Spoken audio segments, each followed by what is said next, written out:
नमस्ते। आज की बैठक पर आप सभी का स्वागत है और आज हम बैठक करेंगे और बैठक करने से पूर्व मैं एक जिसको हम कहते हैं ओबिचुरी पढ़ूंगा और वो ओबिचुरी जो है वो आज के देश के नग्न युवा के नाम है।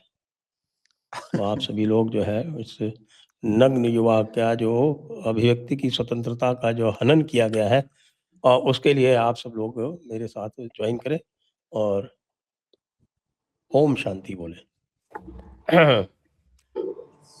तो संजय जी, अनुपम जी, ये क्या जमाना आ गया है कि आप जो है लोगों को प्रोटेस्ट भी नहीं करने दे रहे? तो कौन नहीं प्रोटेस्ट करने दे रहा? किया तो भाई अर्धनग्न होके प्रोटेस्ट किया। आज तो अरे देखिए कांग्रेस, जब आज तो पब्लिक कांग्रेस जो ने, है वो इतनी रेडिकलाइज हो गई है, हाँ तो ये तो पब्लिक भाई इतनी तो रेडिकलाइज हो गई है कि और किसी को पुलिस वाले में बेचारे जो है वो खड़े हुए हैं और पब्लिक उनके ऊपर हमला कर रही है। ये रेडिकलाइजेशन जो है इसकी जिम्मेदारी किस पे जाएगी? ये तो जनता जनार्दन जा रहे हैं ना। सरकार ने तो करने दिया प्रोटेस्ट, और बाद में ले गया, छोड़ छाड़ भी दिया। आप ये देखिए कि आज तो कांग्रेस ने इसको डिफेंड किया कह के कि गांधी बिल्कुल। अर्धनग्न होके घूमते थे, हम भी घूमेंगे। हाँ, अब मतलब अब लेकिन कर अब ही ये कर दिया। ज्यादा गंभीर बात यह है कि अब कांग्रेसी क्या एक्सपेरिमेंट विद ट्रुथ ना शुरू कर दे, ये ब्रह्मचर्य के प्रयोग ना शुरू कर दे।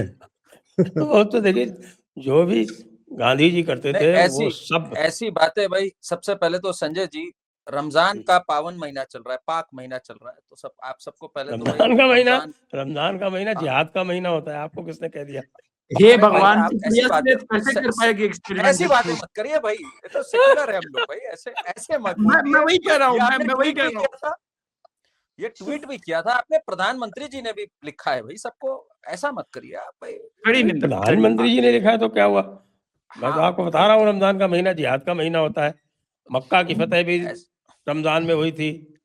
आपके हमारे जितने भी बड़े बड़े कारनामे हुए हैं, डायरेक्ट एक्शन डे भी बैटल ऑफ बदर वाले दिन हुआ था, 17 रमजान।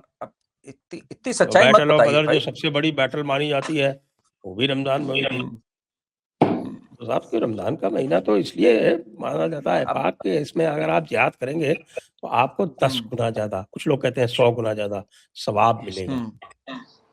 मैं सवाब की बरकत की बातें कर रहा था, आपने यहाँ ट्रूथ बॉम्ब्स डालने स्टार्ट कर दिए भाई। They are known for other bombs, आप यहाँ ट्रूथ बॉम्ब्स ड्रॉप कर रहे हैं। मैं वही कह रहा हूँ। तो भाई रमजान का महीना है, तो वो लोग भी बेचारे खाए पिए नहीं थे जो आए कांग्रेस के सपोर्टर्स। मैंने जो सुना है वो खाए पिए नहीं थे।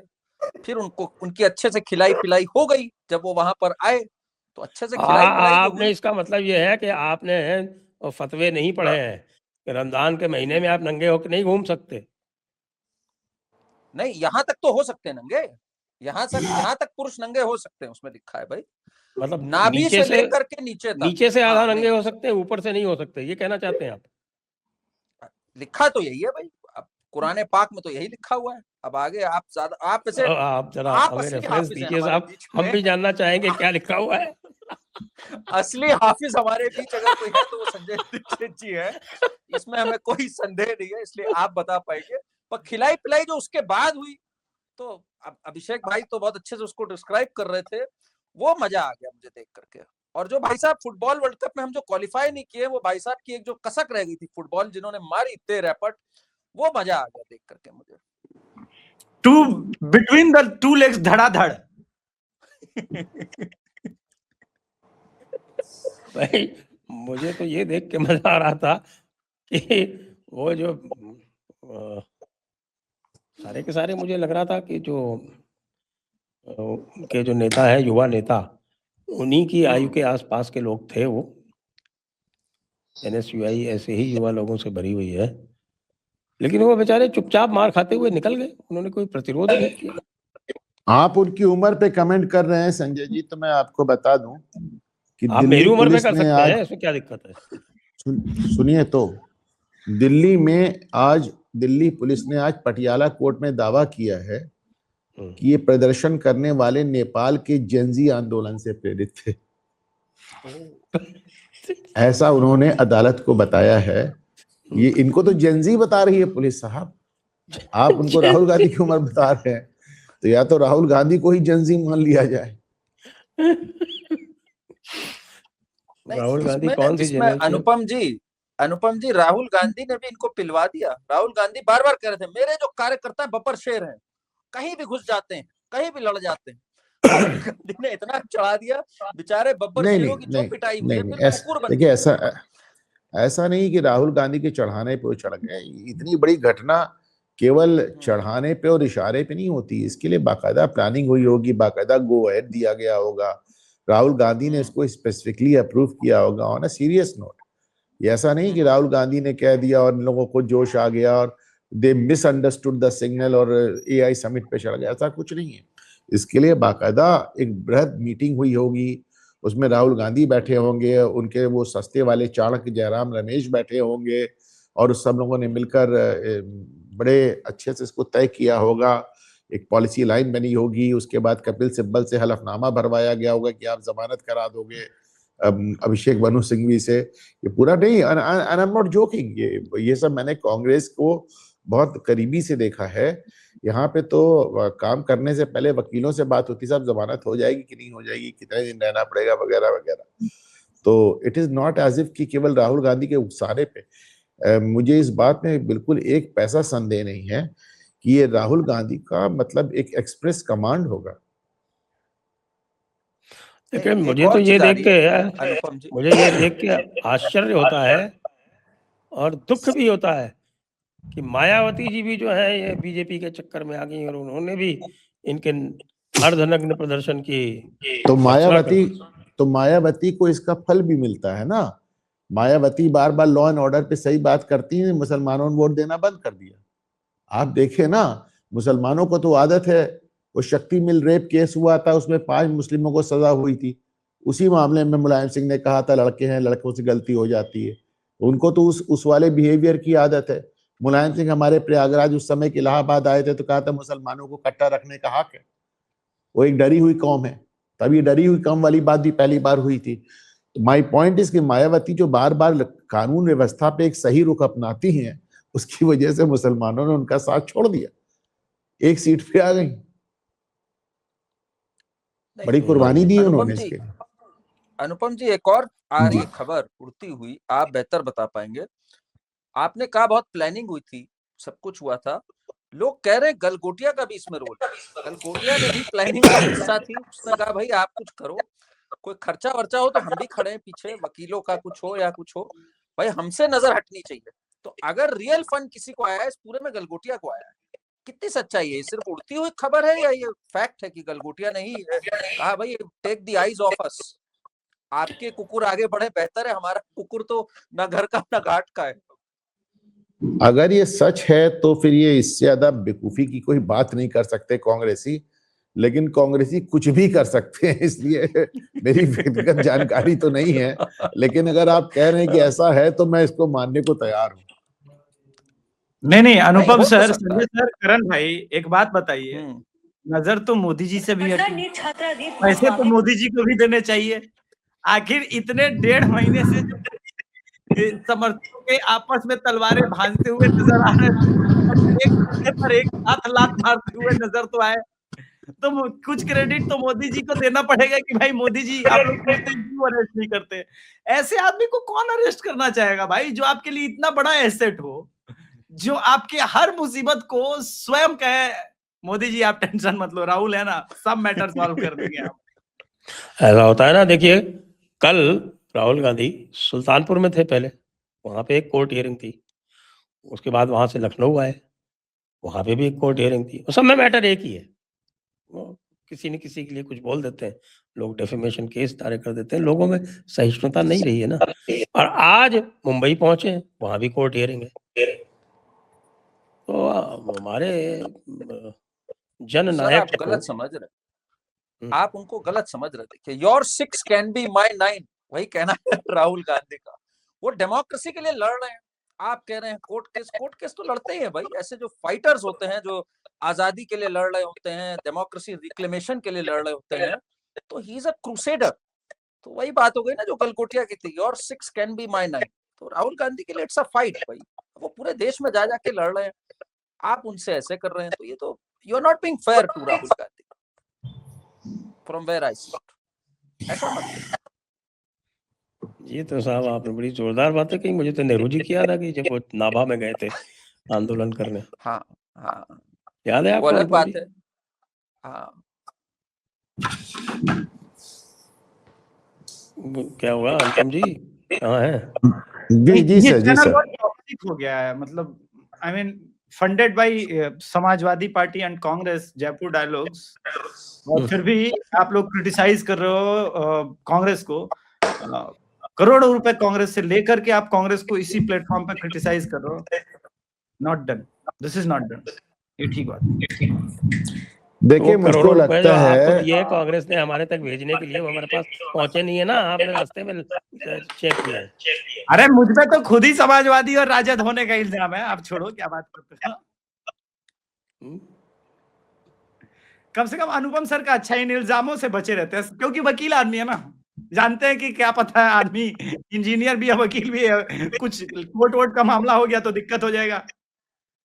ऐसा है ना, तुम लोग की तरह जमानी जमा खर्च का इल्जाम नहीं लेता हूँ। 103 डिफेमेशन केस में फेस किया, 103 including 1 by Sonia Gandhi. 103 defamation, 7 contempt, 1 में कन्विक्टेड हूँ, 1 में सजा याफ्ता हूँ। तो इस तरह की बातें मत करो। और जहां तक मुझको लगता है भी राहुल गांधी को लग रहा होगा कि साहब हमने नरवणे का मामला इतना उठाया, पार्लियामेंट में इतना तमाशा किया, पर यूजीसी वाला मुद्दा डाई डाउन ही नहीं हो रहा है। तो उन्होंने कहा कि चलो एक नया तमाशा नंगे होके कर देते हैं। और वो उन्होंने ऐसा तमाशा किया कि संजय दीक्षित साहब को भी उस पर बैठक करनी पड़ी, सारे मुद्दे छोड़ के। तो इस मामले से तो सफल है राहुल गांधी। तो उन्होंने यूजीसी को पूरी तरह से साइड ट्रैक कर दिया। आप तो ये बताइए, ऐसी कौन सी बैठक हुई है जिसमें राहुल गांधी एक टॉपिक ना रहे हो? वो तो चार्म है राहुल गांधी का भाई, he knows how to बैठक bring पूरी the नहीं हो limelight सकती उनके बिना। एक न्यूज शेयर करता हूँ, बड़ा अच्छा न्यूज है आज। बताइए बताइए। राष्ट्र निर्माण है संघ का लक्ष्य, मोहन भागवत जी। मैंने उस पर लिख दिया कि एहसास के सम्मा को इस तरह जला रखना, अपनी भी खबर रखना, उनका भी पता रखना। एक इनका कमेंट आया है और एक राम भद्राचार्य जी का आज कमेंट आया है। अनुपम सर ही एक्सपर्ट बनेंगे, किसका कमेंट सही माना जाए सर? राम भद्राचार्य जी वाला माना जाए? मुझे समझ भी नहीं आ रहा है। एक छोटी सी बात, पहली बात तो मुझे मालूम नहीं राम भद्राचार्य जी ने क्या कहा है। दूसरी बात, उन्होंने तो कहा कि यूजीसी का नियम वापस लेना पड़ेगा। नहीं तो गृह युद्ध हो जाएगा, और एक संत के होते ये नहीं होने देंगे। तो यूजीसी के नियम तो वापस ले ही रहे हैं ना, उसमें क्या, उसमें गृह युद्ध वगैरह की धमकी देने की क्या बात है भाई? इसमें मैंने थोड़ी ना बोला सर। तो धमकी, इसमें अब नियम तो वापस जा ही रहा है। और देखे, I may be the only person जिस दिन इन नियमों की बात हुई थी, मेरा ट्विटर का पोस्ट उठा के देखे, पहले घंटे, जैसे कहते हैं ना फर्स्ट डे फर्स्ट शो, मैंने कमेंट किया था कि ये तो लागू ही नहीं हो सकता। इसलिए नहीं कि गलत है, इसीलिए कि इम्प्रैक्टिकल है, संभव ही नहीं। कैंपस सीरिया बन जाएगा, कोई संभावना ही नहीं। हमने कहा बस देखना ये कि सरकार वापस लेगी कि अदालत। लेकिन ये तो इम्प्लीमेंटेबल ही नहीं है ना, तो संभव ही नहीं है। एक बात मुझे समझ में नहीं आ रही है कि भाई, आप पूछ लीजिए आप आज की तारीख यादव से। नहीं सर, हमारा अपना ये मानना है कि एकदम से हमारी हर राजनीति की हर बात पर मोहन भागवत भी बोल रहे हैं, अभिमुक्तेश्वरानंद भी बोल रहे हैं, हमारे धर्माचार्य भी बोल रहे हैं। तो ये क्या, ये मतलब पहले तो ऐसा नहीं होता था। पहले तो ऐसा नहीं होता था। मुझे तो politics is better left to political people. सरसंघ चालक जी की कई बातें मेरी समझ में नहीं आती हैं, और उनके लोग कहते हैं कि यदि आपको आरएसएस से समस्या है तो आप अपना नया संगठन खड़ा कर लीजिए।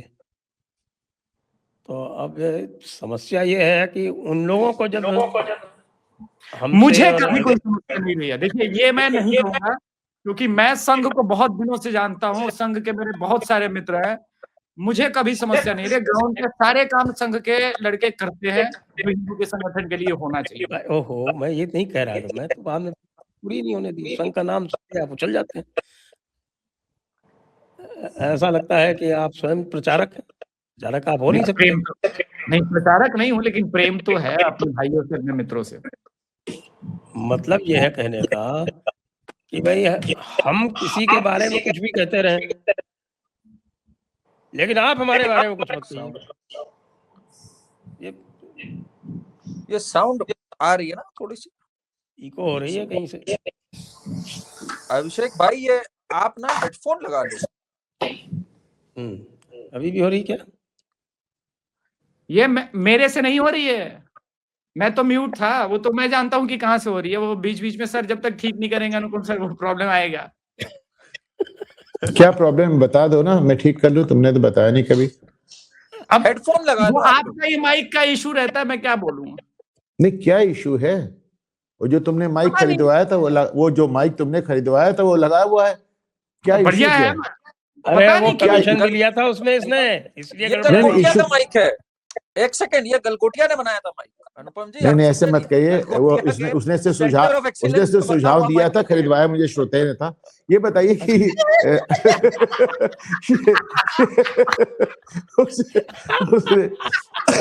वो अगर इको का कुछ इश्यू है तो अभिषेक टेल मी ना। वो अनुपम सर का इशू है। अरे भाई, क्या इशू है बताओ ना। अरे पता नहीं, अब यही तो पता नहीं चल रहा है।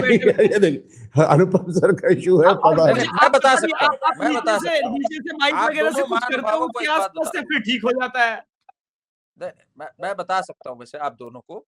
हेडफोन अगर आप दोनों लगा ले, ठीक हो जाएगा तुरंत। नहीं, अभी तो आप देख लो, इको नहीं आ रहा है जब मैं, और उस वक्त भी मैं म्यूट था। जब कोई बोलेगा ना, अभी जब कोई बोलेगा तो आपका हेडफोन नहीं है तो आवाज आ रही है, वो माइक दोबारा पकड़ रहा है, तो एक फीडबैक लूप है। इको आ रहा है अभी जब आप बोल रहे हो तो? बीच बीच में आएगा, कभी कभार नहीं पकड़ेगा, एक पकड़ेगा। आप हेडफोन लगाओ तो आप देखोगे ठीक हो जाएगा। जी, मैंने भैया नॉइज कैंसलेशन करके रखा है, नहीं कभी आता है मेरे साथ। आज तक संजय सर के एक शो में आया है, सोलो शोज में आज तक। 2 से ऊपर में आएगा, 2 से ऊपर में आने लग जाएगा। अरे छोड़िए, अब ये तो करता रहेगा। हो सकता है जो हमारे जो मित्र लोग हैं वो बीच में गड़बड़ कर रहे हो। हमारे पीछे तो चाइना वाले भी लगे रहते हैं ना, खाली आईटी सेल थोड़ी लगता है। आईटी सेल के अलावा हमारे पीछे चाइना वाले भी लगते हैं। ये कॉन्स्पिरेसी नहीं है भाई, इस पे बारे में बताइए सर। तो पता ही नहीं, साइबर अटैक्स हो रहे हैं आप पे। बिल्कुल। अरे साहब, जब भी हम चाइना की बात करते हैं गड़बड़ होने लगता है, लेकिन आज हमने चाइना की बात नहीं की, हमने आईटी सेल की बात की और गड़बड़ होने लगा। तो आईटी सेल का चाइना से क्या संबंध है? आपने कांग्रेस की बात की, एमओयू है दोनों में।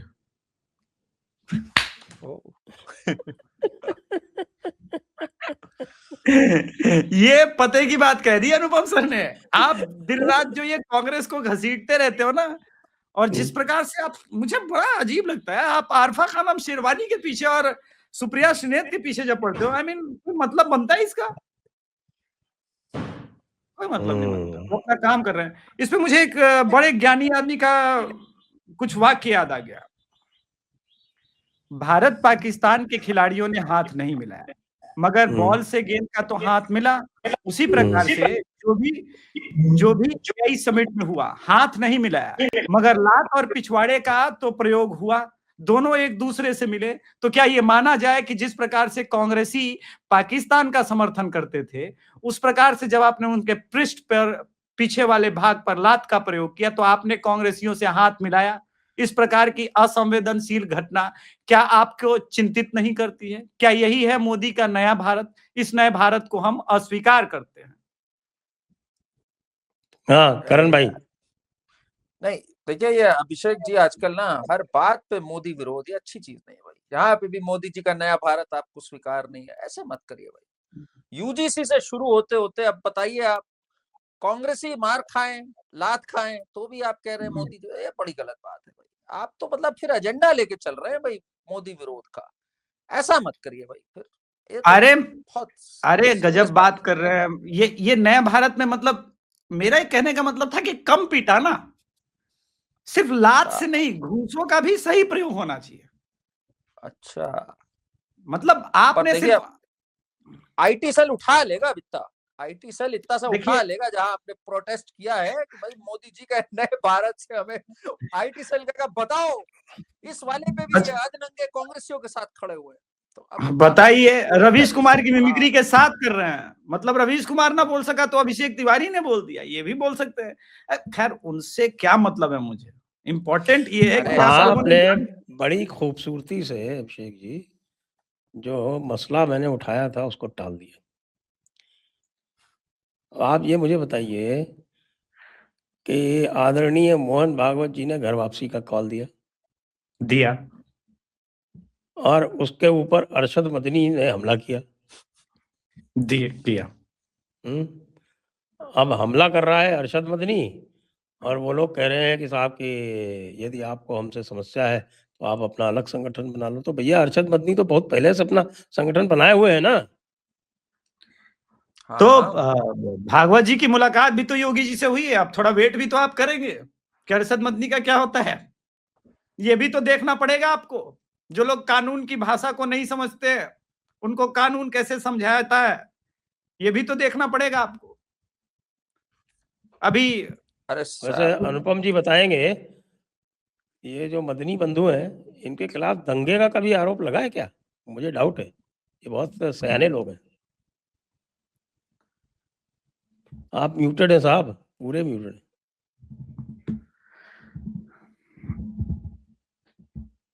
म्यूटेड ही हो गए, इन्होंने कहा इको नहीं जानी चाहिए, इससे अच्छा म्यूट हो जाओ। बोले बोले अभी भी म्यूटेड, आवाज नहीं आई। वैसे ये मदनी जी के बारे में संजय जी, आवाज आ रही मेरी? आ रही। बुलंद आवाज आई जब आई। अभी अभिजीत अय्यर मित्रा ने ट्वीट किया है कि मुझे लोगों ने रोक लिया वरना मैं भी अर्धनग्न प्रदर्शन करने जा रहा था। लोग घबरा गए, उन्होंने अपना फोटो भी पोस्ट किया है। तो जहां तक मदनी साहब का सवाल है,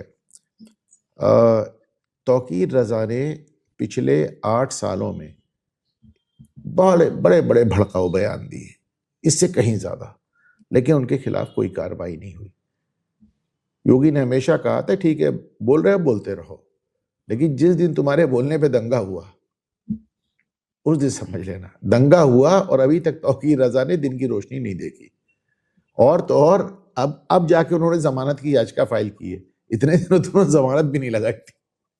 इतने दिन तो उन्होंने जमानत इसलिए नहीं लगाई गई थी, बता रहे हैं कि बरेली में मुस्लिम समुदाय उनसे बहुत नाराज है कि अंड मंड बोल के तुमने हमारे 1000 घर गिरवा दिए, तुम निकल के आओ हम तुमको बताते हैं। इसी तरह जहां तक अरशद मदनी का सवाल है, अरशद मदनी पहले बहुत वोकल थे नहीं, लेकिन वही गद्दी की लड़ाई अरशद मदनी और वो जो दूसरा छोटा मदनी है, क्या नाम है उसका, महमूद भतीजा। हाँ, तो वो अरशद मदनी और महमूद मदनी के बीच में एक वो है। अच्छा, अरशद मदनी की अब हो रही है एक एज, महमूद मदनी अभी रिलेटिवली यंगर है। अरशद मदनी को लग रहा है जाने से पहले गद्दी हम अपने घर में सुरक्षित करके जाएं, ऐसा ना हो मेरे बाद महमूद मदनी इस गद्दी को उठा ले। आप इतिहास उठाकर देख ले, अरशद मदनी 3-4 साल पहले के पहले बिल्कुल वोकल नहीं हुआ करते थे। एकदम से उनको लगा कि साहब ऐसा ना हो कि मेरे बाद ये भतीजा बैठ जाए, तो उसके बाद वो बड़े वोकल हो गए। अच्छा, ये एक थोड़ा दुर्भाग्य है कि एक मुस्लिम समुदाय में जो आदमी जितना ज्यादा एक जिहादी टच के साथ बात करता है वो उतना पॉपुलर हो जाता है। तो बात सिर्फ इतनी है, एक बात तय जा रही है कि जिस दिन अरशद मदनी के किसी भी बयान या किसी भी तकरीर के चलते अगर जरा सा भी दंगा हुआ तो आप मान लीजिए कि अरशद मदनी और तौकीर रजा में दोस्ती हो जाएगी अंदर। देवबंदी बरेली एक साथ आ जाएंगे, दोस्ती हो जाएगी, मतलब दोनों एक जेल में पहुंच जाएंगे। मैं पूछ रहा था हाजी इसने क्या बिगाड़ा जो उसकी 250 करोड़ की हाजी इकबाल की आप लोगों ने गिरवा दी, उसने क्या बिगाड़ा था? पता नहीं, देखिए रोज के हिसाब से मैं एक बहुत छोटी सी बात कह रहा हूं कि जिस दिन सुप्रीम कोर्ट ने पहली बार आदेश किया था योगी के बुलडोजर पे, उस दिन मैंने अपने यहाँ घूमता हिना पे एक शो किया था और उसका टाइटल था नहीं रुकेगा बुलडोजर। एक वकील होने के नाते मैं एक छोटी सी बात बहुत क्लियर तरीके से जानता हूं कि कोई भी अदालत हो दुनिया की, वो ये नहीं कह सकती, किसी हालत में नहीं कह सकती कि कब्जा है तो है, बना रहने दो। भाई वो ज्यादा से ज्यादा यही कहती है कि इस तरीके से निकालो, नोटिस दे के निकालो, फला कर दो, ढिका कर दो, लेकिन कब्जे को आप जस्टिफाई नहीं कर सकते। आज 9 साल हो गया योगी के बुलडोजर को चलते हुए। आज भी जस्टिस गवाई कहते हैं कि मेरी जिंदगी की सबसे बड़ी उपलब्धि है कि मैंने बुलडोजर रोक दिया। तो मुझे लगता है उनको मतलब किस तरह के दिवा स्वप्न आते हैं उनको, जो इस तरह की बात वो कर रहे हैं। उत्तर प्रदेश में ऐसा कोई दिन नहीं जाता जब 4-5 जगह बुलडोजर ना चल रहा हो। मतलब लेकिन सहारनपुर में मतलब हाजी इकबाल का ये जिस तरह से हुआ है, मतलब 276 करोड़ का पूरा उसका मार्केट सब खत्म कर दिया है। शक्ति प्रदर्शन था, जब बुलडोजर प्रदर्शन था कि मतलब करेंगे, मारेंगे, गिराएंगे। बहुत दिनों से इसके साथ, अब ये भी देखिए बड़ी लंबी कानूनी कार्रवाई चली है उसके खिलाफ, सालों तक। ये एक दिन की कार्रवाई नहीं है। तो आज तक आप योगी सरकार को इस बात पर नहीं टोक पाए कि आपने किसी ऐसे आदमी का घर गिरा दिया जो उसका था और सही था। नहीं, सिर्फ फॉल्ट यही है, भाई नोटिस दे दीजिए, ये कर दीजिए, वो कर दीजिए। लेकिन एक बात और भी जान लीजिए, सरकारी जमीन पर तो नोटिस की भी क्या गुंजाइश है। करण, आप समझिए, अगर मैं नेशनल हाईवे पे एक गुमटी बना लूं तो सरकार मुझे 3 महीने का नोटिस देगी, तेरे नेशनल हाईवे 3 महीने जाम रहेगा। आप खुद सोच के देखें, इस तरह की सरकारी जमीनों पर नोटिस की भी क्या गुंजाइश है। बिल्कुल बिल्कुल। एंड ये तो आपने इलीगल कंस्ट्रक्शंस और इन सब की बात कर दी, बाकी भी जिनको इन्होंने ठोका और पूरा जिनके बुलडोजर चलाए, उस पर भी बड़ा जस्टिफाइड था ना भाई। जो राइटर्स थे, जस्टिफाइड नहीं, देखिए योगी ने सिर्फ करण इतना किया, जो बात लोगों को बुरी लग रही है, उन्होंने सिर्फ इतना किया कि भाई दंगे में, रेप में, लूट में, मर्डर में अगर शामिल हो गए तो जो तुम्हारे साथ कार्रवाई कर रहे हैं वो तो करेंगे ही, तुम्हारा घर बार भी नाप लेंगे और अगर गलत होगा तो वो भी गिरा देंगे, तो भाई देखिए हमारे यहाँ दो फॉरेन सिस्टम हैं। देखिए ये फिलिस्तीन और इजराइल की मुकद्दस जमीन है, उससे 2 फंडे निकले। एक तो ये निकला कि भाई प्रदर्शन करने में लड़कियों और औरतों को आगे कर दो। ये गाजा से निकला पहुंचा कश्मीर, कश्मीर से निकला पहुंचा CAA, CAA से निकला पूरे देश में। और दूसरा निकला कि इजराइल ने कहा फिदाइनों से कि तुम तो आगे बम मार के फट जाते हो अपने आप को, हम तुम्हारा घर गिरा देंगे, बुलडोजर चला देंगे। वो इजराइल से चला तो सीधा यूपी आ गया और यूपी से अब दुनिया भर में फैल रहा है, यहां तक कि पंजाब में भगवंत मान की सरकार तक चला रही बुलडोजर। तो बात को समझिए संजय सर, जरा इसको समझिए इस बात को। देयर वाज अ टाइम जब मैं विकास प्राधिकरण का लीगल एडवाइजर था, तो मैं देखकर दंग रह गया कि प्रयागराज जैसे शहर में विकास प्राधिकरण के पास आज से 17-18 साल पहले करीब 15,000 ऐसे मकानों की नोटिस थी जो गिराए जाने थे। 15,000। लेकिन ये सवाल, ये 15,000 मकान गिराए नहीं जाते। ठीक है, बन गए तो बन गए, सरकारें बदलती रहती हैं और वो बन जाते हैं। योगी ने सिर्फ इतना किया कि उन 15,000 में से जो अपराधी थे, अतीक अहमद को देखा उसका गिरा दिया, अशरफ का देखा उसका गिरा दिया। तो उन्होंने अपराध को इस अवैध कब्जे से जोड़ दिया। नहीं, ये तो किया ही किया अनुपम जी, आप बिल्कुल सही कह रहे हैं। 2 चीजें और जो उन्होंने बहुत अच्छी करी और उसका बड़ा अच्छा उपयोग किया और उसको बड़ा बताया कि ये कैसे आए चीजें।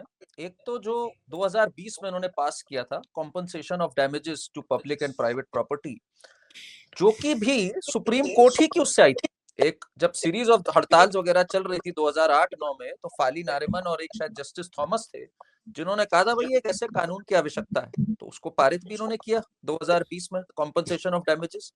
और अगर कोई अब्सकॉन्डिंग है, कोई राइटर अगर अब्सकॉन्डिंग है, तो सीआरपीसी का सेक्शन 83 होता था जो कहता था आप उस केस में प्रॉपर्टी अटैच कर सकते हैं। 83 अब डीएनएस में कौन सा मुझे नहीं पता, कुड़की 82-83 कुड़की कुर्की। तो मेरा कहने का मतलब ये और भी बहुत तरह से it is perfectly legal in a way. आप बोल दें जस्टिस गवई जो मर्जी हो, बट इन अ वे बहुत तरह से इसको जस्टिफाई किया।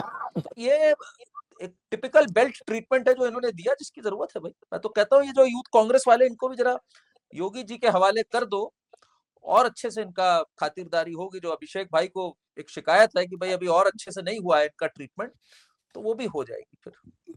अब योगी जी तो देखिए वो कुछ भी कर सकते हैं। अब हर बीजेपी नेता बचता घूम रहा है यूजीसी के बारे में बोलने से या जाति के बारे में बोलने से। और कल उन्होंने बिल्कुल सदन में बोल दिया, सदन में खुले रूप से चुनौती के रूप में बोल दिया, और माता प्रसाद पांडे जी से चुटकी भी ले ली। अच्छा, मैं वो क्वेश्चन नहीं पूछ रहा था, आप लोग से तीनों से एक क्वेश्चन है। अरे बात तो पूरी कर लें दो, फिर बता दोगे तुम।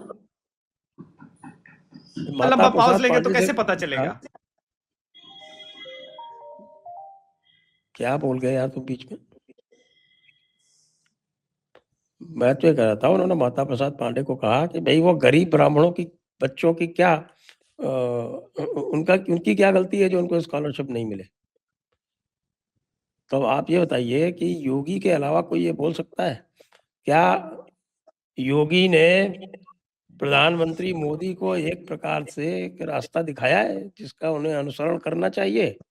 क्योंकि मैं तो देख रहा हूँ लोग तो बहुत खुश हैं इस योगी की बात से।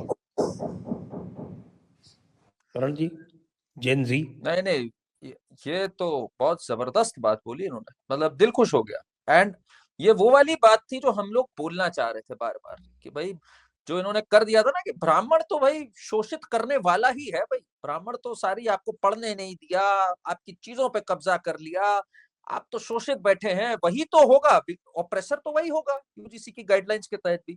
तो इसको एक मेन स्ट्रीम नेता का एड्रेस करना, और मोहन भागवत जी ने कैसे कहा, अगर ऐसा होता है तो, आप अभी बोल रहे थे ना यदि संग नहीं है, यदि एक बहुत कैचवर्ड था इस पूरे टाइम पे, मोहन भागवत जी का भी और हमारे एजुकेशन मिनिस्टर जी का भी। यदि ऐसा है तो, अरे यदि का क्या मतलब, एबीवीपी का भी, एबीवीपी ने भी कहा था यदि ऐसा है तो। अरे यदि क्या है, साफ साफ ऐसा है, इसमें कोई स्पष्टता बात है।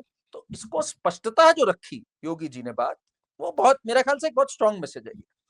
एंड योगी जी का स्टेटस बड़ा ही है, मेरा ये मानना है। लोग कह रहे थे ना, क्या इसका यूपी पे असर होगा, क्या जनरल कैटेगरी का वोट हटेगा? मेरा मानना है Yogi ji is a category in himself in that way. People don't feel कि Yogi ji is a part of this nonsense जो हुआ, ऐसा मेरा मानना है। बाकी आप लोग भी बताइए भाई, इस पे आपका क्या सोचना है? 300 सीट लेके, करण भाई मैं बता रहा हूं, 280 से 300 सीट लेके योगी जी आएंगे। कोई माने न माने आज मेरी बात को, साल भर पहले बोल रहे हैं, और उसके कई कारण है, लॉजिकल कारण है मेरे पास। लोग गुस्सा है, क्रोधित हैं, लेकिन वो योगी जी से क्रोधित नहीं है। इनफैक्ट उनको योगी जी अपना इस वक्त, मतलब जिसको कहते हैं ना, होप, उम्मीद, सेवर, जो वो बचाने वाला योद्धा, वो नजर आने लगा है। तो इसको इधर वे से ऐसे भी आप देख सकते हैं। दूसरी बात, समाजवादी पार्टी कितनी भी गुलाटी मार ले और कितने भी गजल और गीत गा ले, कि जंगल में मोर नाचा किसने देखा, किसी ने नहीं देखा।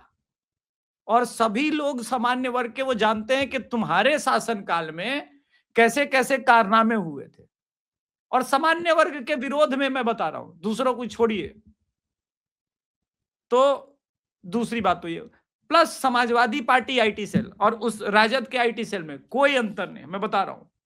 कल सदन में ही एक आदमी ने बता दिया है कि 15 मार्च को अखिलेश यादव जी शपथ लेंगे। कुछ सुनी सुनाई लाइन लग रही है। ये लाइन किसी ने भी बोला था बिहार चुनाव में, संजय यादव ने बोल दिया था कि तेजस्वी यादव तो शपथ ले रहे हैं।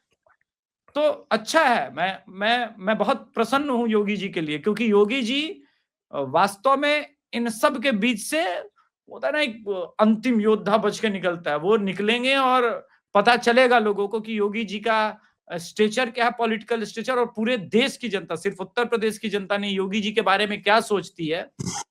ये कोई सर्वे एजेंसी एक बार पूरे देश में घूम ले और एक बार निष्पक्ष रूप से चर्चा हो जाए कि योगी जी का आज के समय राजनीतिक कद क्या है, पता चल जाएगा लोगों को।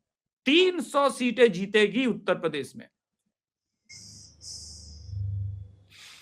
अनुपम जी, जी सर, 300 सीटें दे रहे हैं तो ये बहुत जल्दी है, अभी इतनी जल्दी कैसे कह दिया जाए। अभिषेक सर्वे करता रहता है, बेहतर जानता होगा। 1 साल पहले के लिए नहीं, लेकिन मैं एक बात लगातार सारे चैनल्स पे कह रहा हूँ कि और कल रात को मैंने आपसे जिक्र किया था ओवैसी वाला वो शो देखने के लिए। हकीकत ये है कि देखिए, अच्छा मोटा देख लिया मैंने। देखिए, हाँ आप देखिए, छोटी सी चीज देखिए, 2022 में अखिलेश यादव 111 विधायकों पर पीक कर गए और समझिए कि 100 विधायकों से तकरीबन उनका बहुमत आधे तक पहुंचे। वो 202 पे होता है बहुमत। तब उनके साथ जयंत चौधरी थे, आज जयंत चौधरी भाजपा में है। तब उनके साथ ओम प्रकाश राजभर थे, आज ओम प्रकाश राजभर भाजपा में है। तब उनके साथ पल्लवी पटेल थी, पल्लवी पटेल उनके खिलाफ है। ओवैसी 1 करोड़ की सदस्यता पूरी कर चुके हैं उत्तर प्रदेश में, जिससे मैंने शो किया था। मेरा अपना मानना है कि अखिलेश यादव, अच्छा ऊपर से थोड़ी जो रही थी कसर वो SIR पूरी कर रहा है, तो अखिलेश यादव फिर से एक बहुत बुरी मात खाने जा रहे हैं। मैंने कहा था कि तेजस्वी यादव राजद के राजनीतिक कार्यकाल की सबसे बुरी मात खाएंगे। मैंने अखिलेश यादव के लिए भी कहा था। मैंने कहा था जब ये कहते हैं आ रहे हैं अखिलेश, तो नारा नहीं धमकी लगता है, और वही हुआ। और आप देखिए, मैं बता रहा हूं ना आपको, अखिलेश यादव अभी भी, और इस बार तो मैं देख रहा हूं कि जो ओवैसी बात कर रहा है, देखिए ओवैसी के लोग जो यहाँ बात कर रहे हैं मुसलमानों के बीच, मैं गया था उनके साथ, वो कह रहे थे भैया देखो, तुम वोट देते हो अखिलेश को, क्यों देते हो कि भाजपा को रोको। तो 14 नहीं रोक पाए, 17 नहीं रोक पाए, 19 नहीं रोक पाए, 22 नहीं रोक पाए, नगर निगम में 2 बार नहीं रोक पाए, यहाँ तक कि 24 अरे 24 में रोक लिया साहब, क्या बात करते नहीं रोक पाए। सुनिए तो, नहीं रोक तो नहीं पाए ना, सरकार तो बनी है, और ये सरकार जैसा काम कर रही वो पिछले 2 टर्म की नहीं कर रही थी। मेरी बात सुने, तो उन्होंने कहा जब यार हारना ही है तो अपने भाई के साथ खड़े हो। हारना, अच्छा बड़ा बढ़िया भाषण दे रहे थे, कहते अखिलेश यादव तो वो है जो इटावा में यादवों को पिटवा के डिसोन कर दिया, कह दिया भाजपा के यादव, ये यादवों के साथ नहीं खड़े, ये तुम्हारे साथ क्या खड़े होंगे। तो अगर हारना ही है तो अपने भाई के साथ खड़े हो, तुम्हारा भाई विपक्ष में रह के तुम्हारे लिए खड़ा तो होगा। और लोगों को बात समझ में आ रही कि अब्दुल कब तक दरी बिछाएगा।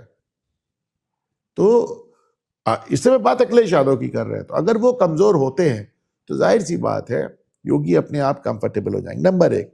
नंबर 2, यूपी में आज भी, जैसे ना बिहार में आज तक लालू का जंगल राज याद किया जाता है, हालांकि इतनी पुरानी बात हो गई। उत्तर प्रदेश का जंगल राज तो बहुत पुराना भी नहीं हुआ ना, बहुत पुराना भी नहीं हुआ। अतीक अहमद का कार्यकाल 10 ही साल पहले था।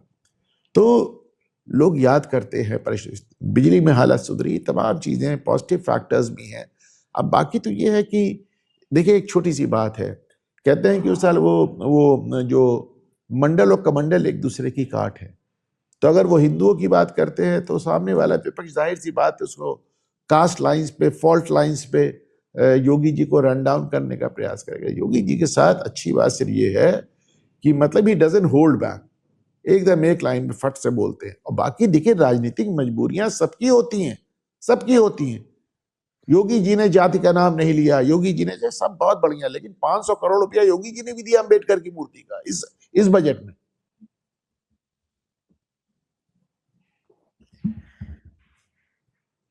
तो राजनीतिक मजबूरियां सबकी होती हैं। 500 करोड़ रुपया दिया है। एक फैक्ट और भी है, पर कैपिटा इनकम भी तो 10 साल में 52,000 से बढ़ करके 1,14,000 हो गया है। मैंने कहा ना बहुत कुछ पॉजिटिव हुआ है बिजली के फ्रंट पे। अच्छा दूसरी बात, एक बात और सोचें, और नौकरी में बोलिए ना, पिछले 9 साल हो गया योगी आदित्यनाथ को सत्ता में आए हुए, और 8 साल से कहानी चल रही है योगी को हटाना चाह रहे हैं, योगी को हटाना चाह रहे हैं, योगी को हटाना। एक बात आइए, योगी को हटाना चाह रहे होते तो ब्रह्मोस लखनऊ में बन रहा होता। योगी को हटाना चाह रहे होते तो इंटरनेशनल एयरपोर्ट दिल्ली में आया, ये यूपी में आया होता। योगी को हटाना चाह रहे होते तो एक बार बजट का एलोकेशन देख लीजिए यूपी का।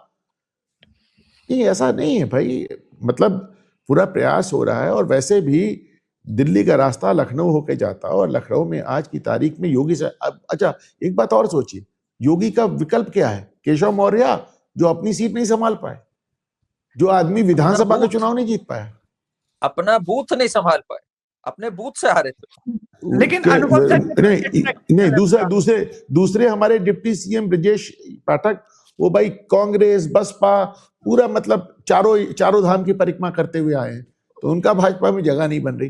तो और कोई आपको नेता यहाँ पे नजर नहीं आता है। आज की तारीख में अगर आप योगी आदित्यनाथ को हटाएंगे तो आपको सेंटर से राजनाथ सिंह को भेजना पड़ेगा। नहीं सर, एक और बात, ये वो लेकिन तो आ जाएंगे खुशी, लेकिन वो संभाल नहीं पाएंगे ना। राजनाथ सिंह जब मुख्यमंत्री थे, उनके नेतृत्व में जो चुनाव लड़ा गया, देखिए जितने लोगों की महत्वाकांक्षा, सबकी 1 मिनट लूंगा, सबकी महत्वाकांक्षा देख लीजिए। नितिन गडकरी की महत्वाकांक्षा में प्रधानमंत्री बने, पर नितिन गडकरी जब भाजपा अध्यक्ष थे तो भाजपा मुंह के बल गिर गई थी। राजनाथ सिंह की इच्छा है मुख्यमंत्री बने, पर राजनाथ सिंह जब मुख्यमंत्री तो भाजपा मुंह के बल गिर गई थी। केशव मौर्य की महत्वाकांक्षा है कि हम मुख्यमंत्री बने, केशव मौर्य अपना बूथ नहीं संभाल पाए, अपना सीट नहीं संभाल पाए। तो भाई वही योगी हैं जिन्होंने रिकॉर्ड तोड़ दिया, 10 साल मुख्यमंत्री रह के रिपीट करके दिखा दिया, इतिहास बना दिया उत्तर प्रदेश में। 38 साल में पहली बार री-इलेक्टेड एज सीएम ऑफ यूपी। भाई इसको समझिए ना कि जो अपनी महत्वाकांक्षा बता रहा है, अपना ट्रैक रिकॉर्ड तो देख ले। मैं मानता हूं सर, मोदी जी और संघ प्रमुख दोनों योगी आदित्यनाथ महाराज जी के साथ खड़े हैं, चाहे वो और संघ वाली जहां तक बात है, मैंने इसको बताया कि पिछले 12 साल में मोदी और भागवत की 2 मुलाकात हुई है 1 to 1, और पिछले 4 साल में योगी और भागवत की 6 मुलाकात हुई है, और हर बार भागवत उनसे मिलने लखनऊ ही चले आते। सुनिए 6 मुलाकातें हुई हैं साहब, अभी कल फिर। तो कहीं ना कहीं अब चूंकि आरएसएस तो मुवाना भी जाता है, 20 साल 25 साल का टारगेट बना के चलता है, तो यस ये बहुत अब साफ हो गया है कि उन्होंने कहीं ना कहीं योगी को एक तरह से, जैसे किसी जमाने में नरेंद्र मोदी को पिक चूज हो रहा था, उस तरह उन्होंने योगी को समझ लिया है। लगातार ये हो रहा है। तो लेकिन लेफ्ट, मैं इसमें बुरा ही नहीं मानता, क्योंकि लेफ्ट का रोजी रोटी भी है। वो तो अटल जी और आडवाणी जी के बीच भी लड़ाई की बात करता था, वो तो अमित शाह और मोदी जी के बीच भी लड़ाई करता है। इनफैक्ट वो तो ट्रंप के भी सरकार गिरवा चुका था मोदी। और मजेदार बात ये है, देखिए किस तरह चलता है। ट्रंप का नाम ले लिया आपने। नहीं 2 तरह चलता है। पहले चलता है योगी को हटाया जा रहा है, योगी को हटाया जा रहा है, योगी को हटाया जा रहा है, और फिर आता है कोशिश तो बहुत की पर हटा नहीं पाए। फिर योगी तो हटाया जा रहा है, योगी को हटाया जा रहा है, योगी को हटाया, कोशिश तो बहुत की पर हटा नहीं पाए। दैट पर इन स्टोरी से व्यूज अच्छे मिलते हैं यूट्यूब पे, ये आप मानेंगे। संजय सर सीख नहीं पाए ये वाला काम। मैं जा रहा हूँ वहां पर, लखनऊ जाऊंगा और संजय शर्मा के शिष्यत्व ग्रहण करूंगा। नहीं, पर संजय दीक्षित जी एक बात बताइए, क्योंकि योगी को तो नहीं हटा पाए, पर ट्रंप के टैरिफ्स को हटा दिया वहां के सुप्रीम कोर्ट ने। तो उस पे जरा आप थोड़ा विशेष ज्ञान हम लोग को दीजिए, बिकॉज ये तो बिल्कुल एक गलगोटिया हो गया ट्रंप के साथ भी। बिल्कुल वही वाली चीज हो गई कि भाई इतनी बड़ी छोड़ी, इतनी बड़ी छोड़ी। आप लोगों में से लेकिन ट्रंप ने लोकतंत्र के इतिहास में ट्रंप ने सबसे कालजयी बयान दिया है कल। उन्होंने कहा कि अमेरिका का सुप्रीम कोर्ट हमारे देश के नाम पे कलंक है। ये लोकतंत्र के इतिहास का कालजयी बयान है। और ये भी कहा कि ये जो है ये फॉरेन कंट्री से मिले हुए हैं। सेलिब्रेट कर रहे हैं, सड़कों पे सेलिब्रेट कर रहे हैं। तो इस पे मैंने आप लोगों में से एक वीडियो देखा। एक सेकंड मैं बता दूं, जरा संजय जी को कोट कर दूं मैं। संजय जी ने कहा कि वहां के स्कोटस कहा जाता है, वहां के supreme court of the United states को, स्कोटस ने ट्रंप के स्क्रोटम को पकड़ लिया। तो मैंने कहा भाई क्या हो गया संजय जी। मैंने ये जब वीडियो देखा, मैंने कहा भाई Sanjay ji is literally in the गोटिया मोड। बिल्कुल गोटिया पकड़ ली इन्होंने जा करके ट्रंप की। मैं तो एक बात बताऊं, अभी मेरे सामने एक चल रहा है, उसमें ये बता रहे हैं कि साहब की यूथ कांग्रेस में एप्लीकेशन देने वालों की संख्या बहुत बढ़ गई है, तिगुनी चौगनी हो गई है। और यहाँ तक कि कल आपके टाइम्स नाउ पे आनंद रंगनाथन भी कह रहे थे कि भैया मेरे को भी एक फॉर्म दो, मैं यूथ कांग्रेस ज्वाइन करना चाहता हूँ। और अभी देखिए मैं बता रहा हूँ, इनमें से ये राहुल गांधी को बताया गया होगा, देखिए साहब आपकी पॉपुलैरिटी बढ़ गई है। वो अभी जब राहुल गांधी को बताया होगा आपकी पॉपुलैरिटी बढ़ गई है, कितनी ढेर सारी चिट्ठियां आ रही हैं। अभी जब राहुल गांधी डिटेल में देखेंगे तो उनको समझ में आके चिट्ठियां जेल से आ रही होंगी। जितने अंडर ट्रायल्स हैं सबने यूथ कांग्रेस के लिए अप्लाई कर दिया होगा। नहीं वैसे एक चीज मैं बोलूंगा, इनको यूथ कांग्रेस के लिए नहीं, पर गलगोटिया के लिए अप्लाई कर सकते हैं। देखिए कल को अगर ट्रंप बन जाता है वहां का डीन और वहां पे एचओडी अगर राहुल गांधी बनते हैं, ये बड़ी शानदार एक कॉम्बिनेशन होगी। मेरा मानना है ये यूनिवर्सिटी एक्चुअल में एक सेंटर ऑफ एक्सीलेंस बन के निकलेगा, बिकॉज दोनों का ये बोलना है। अगर आप ट्रंप की भी बातें सुने, उसका कहना है भाई चाइना यहाँ डंप कर देता है गुड्स, गलगोटिया भी कह रहा है वहां पे एक कोर्स होगा, हाँ। नंगी प्रोटेस्ट का भी एक कोर्स होगा उसमें। हाँ बिल्कुल बिल्कुल, राहुल गांधी तो जिजित्सु करते ही है, तो वो भाई प्रैक्टिस अपनी बॉडी बना रखी है उन्होंने, तो बॉडी इसीलिए तो बनाई थी उन्होंने कि भाई कभी भी दिखानी पड़ जाए। अब ये पार्लियामेंट में ना ले आई वाला प्रोटेस्ट फॉर्म, वो शरीर के गर्मी के लिए तपस्या करता है करण भाई, गलत बात। उसने साफ साफ बोला है तपस्या से शरीर की गर्मी मिलती है, और जो कुछ उसके बाद तो शरीर की गर्मी बनती है, यही तपस्या था। आप समझ ही नहीं पाइए, तपस्या मोड था। नहीं, ये अब गलगोटिया और आप ये देखो कि भाई में कमाल का कनेक्शन है, मेरा मानना है। जी जी, आप बोल रहे थे कुछ। अब आप जो है इस तरह की बातें करते हो, और उधर योगी जी खड़े कर होके कह देते हैं कि जाति जाति का शोर मचाते।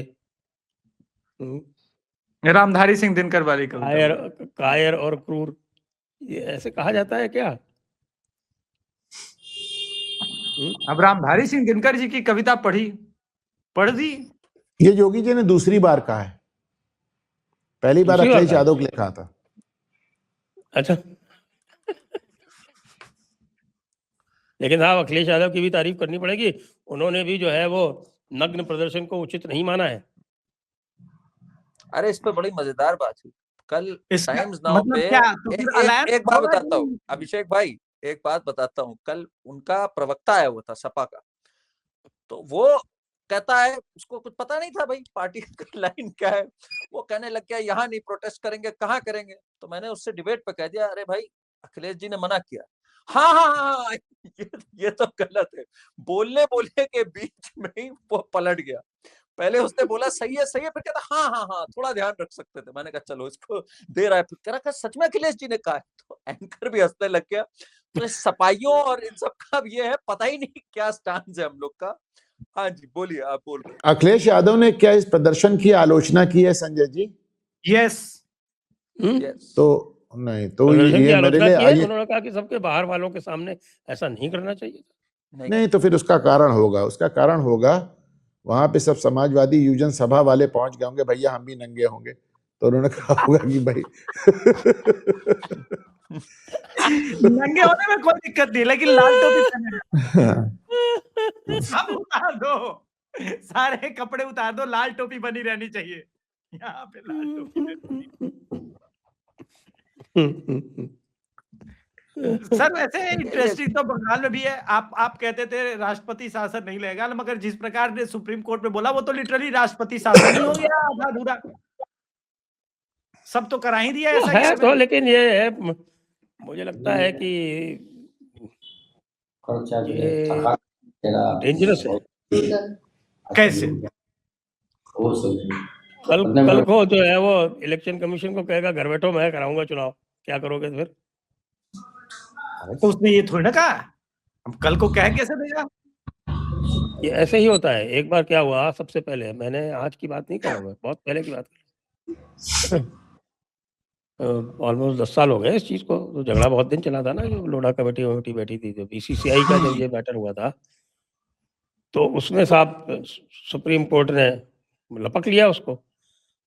और बीसीसीआई जो है एक रजिस्टर्ड संस्था है, कानून बना हुआ है, वो तमिलनाडु सोसाइटीज रजिस्ट्रेशन एक्ट में रजिस्टर्ड है। तो यदि आपको कुछ भी करना है तो आप उस कानून की अनदेखी नहीं कर सकते। सुप्रीम कोर्ट ने पूरी तरह से कानून की अनदेखी की, बीसीसीआई पे एक तरह से कब्जा कर लिया, एक कमेटी बना दी कि साहब ये संविधान बनाएंगे। तो मैंने उस टाइम कहा था शरद पवार जी आप बैठे हुए हो, इसको जो है पार्लियामेंट से टेकअप कर लो, लॉ वॉ बना दो, नहीं तो कल को जो है ये जो परंपरा ये कहीं आप तक नहीं पहुंच जाए, कहीं कल को ये नहीं कहने लगे कि साहब की सरकारें भी हम यही तय करेंगे। और एग्जैक्टली वही हुआ जो पारदीवाला ने किया। सुप्रीम कोर्ट ने तो कल भी एक गलत आदेश किया।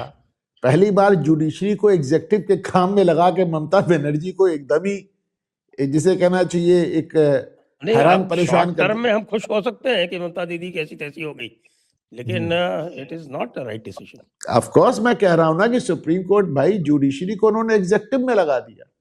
ये जुडिशरी का काम नहीं है। जो आप बता रहे हैं संजय जी, ट्रस्ट फैक्टर है ना, वहां पे ट्रस्ट नहीं है ना कि वो सही ढंग से हो रहा है, इस कारण ये लगाना पड़ा ना। अब आप मुझे ये बताओ, कल को ये बांग्लादेश के किस्से पता है ना कि बांग्लादेश में क्या होता था, क्यों हुआ, झगड़े की शुरुआत कहाँ से हुई? यहीं से हुई कि साहब की जो चुनाव है वो इलेक्शन कमीशन नहीं कराए और ये जजेस कराए। यहाँ से शुरुआत हुई थी इसकी। ठीक है, और आज से 20 साल पहले हुई थी ये शुरुआत। आप नहीं, देखिए मेरी बात सुनिए। हकीकत ये है कि इस देश में जो कुछ भी हो रहा है उसकी जुडिशियल मॉनिटरिंग तो हो ही रही है भाई। ऐसा कौन सा काम हो रहा है जिसकी जुडिशियल मॉनिटरिंग ना हो? लेकिन इस बार जुडिशरी जाके एक एग्जीक्यूटिव के काम को खुद हाथ में ले ले, ये अपने मुझे याद नहीं पड़ता इसके पहले कभी हुआ हो। लेकिन ये भी बात जो संजय सर कह रहे हैं कि धीमे धीमे आप देखिए एक ऐसी व्यवस्था जो कहती है कि हमारे अपॉइंटमेंट, पोस्टिंग, ट्रांसफर में कोई दखल नहीं देगा, वही संस्था कहती है कि सीबीआई के डायरेक्टर का भी अपॉइंटमेंट में हम बैठेंगे, ईडी के डायरेक्टर के अपॉइंटमेंट में बैठेंगे, इलेक्शन कमिश्नर के अपॉइंटमेंट भी हम बैठेंगे। तो वो तो धीरे धीरे एक वो बिग ब्रदर वाला रोल ले रहे हैं ना, वो एक बिग ब्रदर वाला रोल रहे, वो कहीं से जस्टिफाई नहीं हो सकता। नहीं, मैंने सिर्फ ये एग्जांपल बता रहे थे, लॉन्ग रीजन में बात नहीं की थी कि क्या हो रहा है क्या नहीं हो रहा है। आज फिर लगभग 400 कंपनियां और फिर वहां पे गई हैं, और ये भी कहा है सुप्रीम कोर्ट ने कि अगर टाइम पे चुनाव नहीं हुआ, SIR कंप्लीट नहीं हुआ तो चुनाव टाइम पे नहीं हो पाएगा, फिर तुम देख लेना क्या होगा। तो ये सारी बातें भी कही है, ऐसी बात नहीं है। मैं टोटलिटी की बात कर रहा हूँ। ममता बनर्जी जिस जोश के साथ गई थी और जिस सेटर को लेकर के गई थी SIR के मामले में, सेटिंग नहीं चल पाई है, ये भी एक रियलिटी तो है। वो SIR पे जो उम्मीद कर रही थी वो उनको नहीं मिला, मैं ये कह रहा हूँ। नहीं, वो बात दैट इज शॉर्ट टर्म, मैं तो इसके लॉन्ग टर्म इम्पैक्ट की बात करूँ। लॉन्ग टर्म में देखेंगे, पहले बंगाल में तो सब कुछ है। हाँ भैया, तालियां बजाओ, ममता दीदी कैसी तैसी हो गई।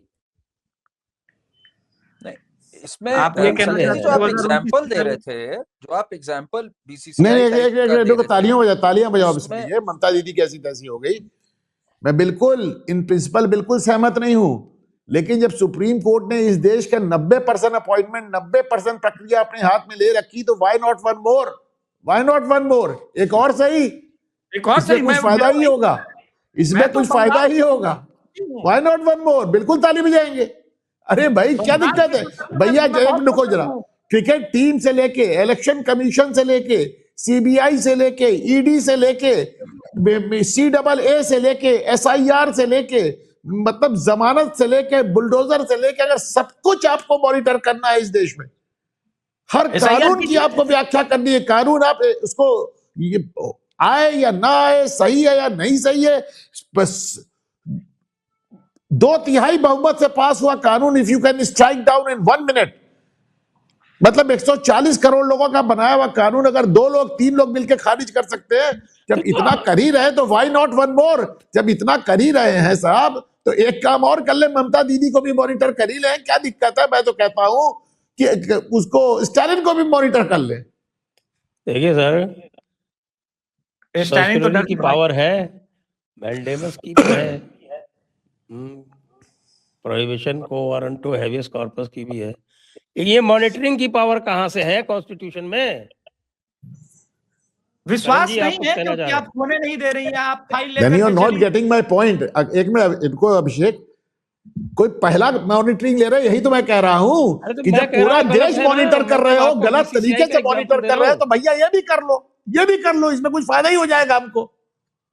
अरे हमें तो फायदा हो जाएगा, लेकिन जो भाई लोग जो ऐसा, इसमें ऐसा नहीं है कि खाली यही लोग हैं, ये जो लोग जो है ना, वो अपने काम को, अपनी जिम्मेदारी को त्याग के और सुप्रीम कोर्ट के कंधे पे बंदूक रख के जो चलाना चाहती है ना सरकार, वो भी उसके लिए रिस्पांसिबल है। अभी आप देखते जाइए, कलकत्ता हाई कोर्ट का चीफ जस्टिस रिपोर्ट देगा कि राष्ट्रपति शासन लगा दो, SIR काम पूरा नहीं हो पा रहा है। बिल्कुल, मैं वही कह रहा हूँ। आधा ये देगा।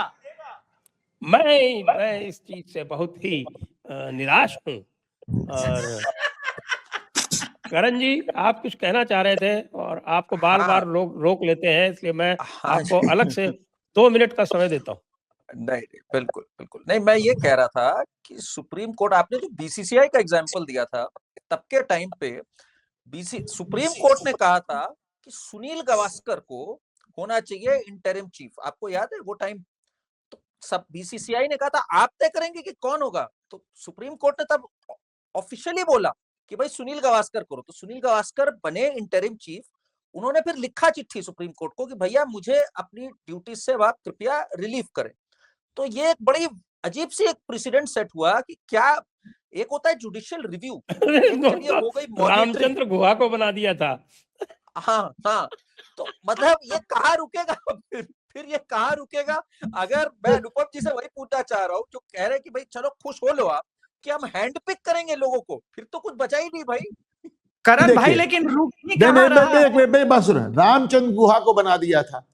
एक आदमी BA इकोनॉमिक्स करके देश का सबसे बड़ा इतिहासकार बना हुआ है, जिसने कक्षा 8 के बाद हिस्ट्री नहीं पढ़ी। तो अगर रामचंद्र गुहा क्रिकेट का एडमिनिस्ट्रेटर हो सकता है, तो मैं चाहूंगा संजय दीक्षित हो जाए, मेरा भी कुछ फायदा हो जाए, मैं भी कुछ दिन खेल लूंगा, पास मिल जाएगा। तो आप समझिए, तो अगर जुडिशरी पूरे देश को मॉनिटर कर रही है, तो ममता को भी मॉनिटर करे, स्टालिन को भी करे, क्या दिक्कत? और सुनिए, और मजे की बात सुनिए आप उसमें, लोढ़ा कमेटी ने उनका कॉन्स्टिट्यूशन बनाया, नया कॉन्स्टिट्यूशन, ठीक है। लोढ़ा कमेटी किसने अपॉइंट की? सुप्रीम कोर्ट ने। तो लॉ जो है वो कुछ और कहता है, लॉ तो किसी ने देखा ही नहीं उस चक्कर में। उस कॉन्स्टिट्यूशन में एक प्रोविजन ये डाला गया कि इसका अमेंडमेंट जो है वो सुप्रीम कोर्ट की पूर्वानुमति से ही हो सकेगा। अब आप ये बताइए कि आपने ऐसा प्रेसिडेंट सेट कर दिया है, कल को तो पार्लियामेंट का लॉ जो हमारे जस्टिस पारदीवाला ने जो किया था, वो क्या गलत किया था? उसी का एक्सटेंशन तो था कि जो कुछ भी होगा सब हमारी पूर्वानुमति से होगा। उसी टाइम इसको जो है वो सरकार तो उस समय दूसरी थी, कुछ कर दिए होते तो एक कम से कम ये हो जाता कि भाई हाँ, ये 10 फार एंड नो फर्दर, एक सीमाएं तो बांधनी चाहिए ना।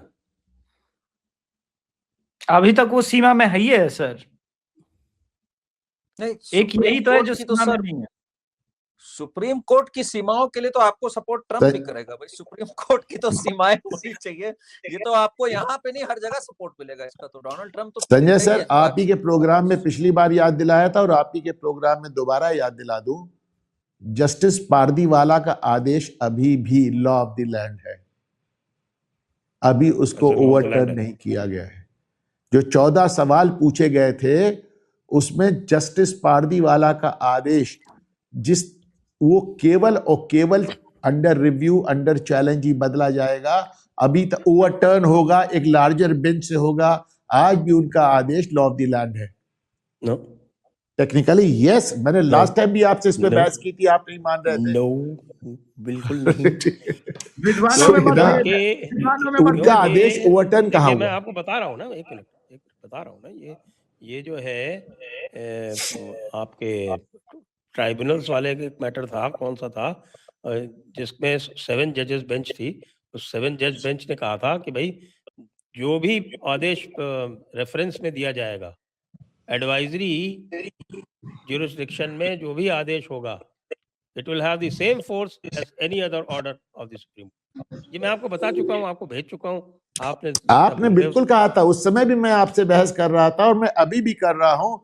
इसको एक बार कंफर्म कर लीजिए, justice Pardiwala's order stands as the law of the land as of now. It is not overturned. Overruled under the advisory jurisdiction. No, it has not been overruled. और आपने जो आदेश भेजा था, मुझे याद है, ये 2-3 महीने पुरानी बात हो गई, मैंने उसे देखा था। Let us do it again. एक बार इस पे फिर बहस कर लें एक बार दोनों लोग अपनी अपनी अपनी अपनी दलीलें देखकर एक अपनी अपनी दलीलें, बल्कि आप तो साहब इसमें मास्टर हैं। आप अभी एक भारत सरकार में एक आरटीआई लगा के पूछ लीजिए कि लॉ ऑफ द लैंड क्या है, हैज इट बीन ओवररूल्ड और नॉट। मैं आपको और ओपिनियन दिखा दूंगा ना, आपको क्या दिक्कत है। तो अब समय हो गया है, 1 घंटे हो गए, तो इसको समाप्त किया जाए। कोई और विशेष करण जी के मन में कुछ और हो तो बताएं। नहीं सर, मैं तो यही बोल रहा हूँ, आप लोग जब जजेस, जुडिशरी और इन सब की इतनी बात कर रहे थे और अरशद मदनी की बात चल रही थी, तो मैं वही पूरी इनकी हिस्ट्री देख रहा था, कौन कौन से लीगल केसेस इन्होंने लड़े। तो बड़ा मुझे विचित्र लगा, जमाते उलेमाए हिंद ने किन किन को लीगल एड दी हुई है, जो हमारी हलाल सर्टिफाइंग एजेंसी है, रमजान के महीने में। एक मिनट, एक ब्रेकिंग न्यूज देना चाहता हूँ। Breaking news. हाँ जी ब्रेकिंग न्यूज। वैसे तो कल का समाचार है, मेरे सामने भी आया। क्या? देवेंद्र फडणवीस ने कहा है कि राहुल गांधी को एआई सपोर्ट करना चाहिए क्योंकि उनमें ह्यूमन इंटेलिजेंस नहीं है। ये बड़ा बिलो द बेल्ट है, बड़ा ऐसे अगर बात करेंगे तो अरे भाई, अब आप नग्न घूमेंगे तो बिलो द बेल्ट ही पड़ेगा ना। कड़ी निंदा करता हूं। इस पे एआई एक रोबोट, आप लोगों ने पता नहीं कितनों ने वो मीम देखा है कि नहीं देखा है, जो राहुल गांधी का एक रोबोट बना है, वो आप लोगों ने देखा है कि नहीं देखा है? बड़ा शानदार मीम इस पे बनाया है। उसमें वो पूरा आंसर करता है। एक रोबोट बनाया है आरजी, उसकी चाइनीज कॉन्फ़िगरेशन को लेके वो पूरी चीज आंसर करता है कि कैसे वो ग्रिप करता है, चोक करता है, फिर टैप करता है, और उसकी इंटेलिजेंस कहाँ से, उसकी मशीन लर्निंग कहाँ से है। तो ये बड़ा शानदार है। इसके ऊपर राहुल गांधी का ये लोग मजाक उड़ा रहे हैं, but I think he is ahead of his time. हम लोग धीरे धीरे कैचअप करेंगे, एक दिन हम लोग पाएंगे when he was saying grip, choke and hold, तो हम लोग को पता लगेगा what he meant in the philosophical sense. तो इसलिए ये बिलो द बेल्ट है sir, not good for a CM to say this. Below the belt. अब यूथ कांग्रेस जो है वो बहन मायावती से भी नाराज हो गई है। अनुपम जी ने इसके ऊपर ट्वीट भी कर दिया बैठे बैठे। इतनी हिम्मत है क्या? अच्छा सर, एक बात और पूछनी थी मुझे, ये बताइए जो टैरिफ्स जो लगाए ट्रंप ने, इसमें जो आया पैसा जितना, ये वापस करेगा सबको, क्या करेगा, इसका जरा क्लैरिटी दीजिए। इस पे तो पूरे यूनाइटेड स्टेट्स का लीगल सिस्टम लगा हुआ है। हाँ, नहीं तो मुझे बताइए इस पे हो, बिकॉज आज जो एक बात आई ना कि अब इंडिया का टैरिफ जो है वो तो 10% हो गया, तो 10% हो गया ना, 18 वाला करके बैठा हुआ था वो, अब वो 10% हो गया। तो यानी फिर तो मोदी जी बहुत सियाने निकले ना भाई। अच्छा हुआ कि इतना डिले किया मोदी जी ने। मोदी जी ने तो फिर यहाँ पे मोदी जी तो क्या बोलते हैं उसको, कालदर्शी है ना, कालदर्शी। अच्छा, एक चलते चलते अनुपम जी, वो अविमुक्तेश्वरानंद जी जो है वो आने वाले हैं सुना लखनऊ कुछ दिनों में, और उसके बाद फिर वो सर्टिफिकेट बांटेंगे और सर्टिफाई करेंगे योगी जी को और अन्य लोगों को, वो हिंदू हैं या नहीं है। तो जब उनको वो गैर हिंदू डिक्लेयर कर देंगे फिर क्या होगा? अविमुक्तेश्वरानंद जी प्रयाग में थे, फिर काशी में हैं, अब लखनऊ जाएंगे।